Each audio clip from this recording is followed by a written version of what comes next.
Welcome back mga tropa, nandito tayo sa PJG. Wala, kapasaway ng mga kasama ko. Gusto nilang pasukin kasi yung lumang Wesleyan, yun dito, merong tumatawal na aso. Eh sabi ko wag magpa-vlog nung walang permit. Kasi syempre kailangan mo magpaalam dun sa di ba yung may-ari.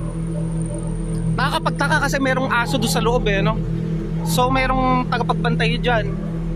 Giniba yung harap Naku, nakakilabot. Ito yung labasan ng patay. Dito sa ospital kasi to PJG, Paulino J. Garcia Memorial Hospital and Research.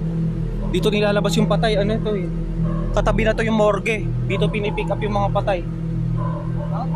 Naku, wag na kayo magtao po. Ala na dyan siguro bro.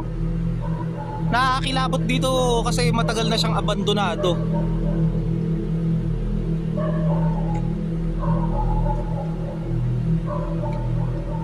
Wag na nating pasukin. Ano ba itsura? Ilagay nga natin tingnan nga natin sa loob. Ayun yung itsura. Ay, hindi, may kotse. May kotse sa loob, so merong tao doon sa loob. Taas yan. Tapos tingnan nga natin. Ito pala yung itsura ng loob, guys. Para siyang Di dating hospital kasi to. So, wag tayong pumapasok kung saan. Kailangan mayroong permit. Opo. Tsaka, wag lang puro for the content. Kailangan natin ng permit, guys. Kasi trespassing yung gagawin natin kapag ganyan.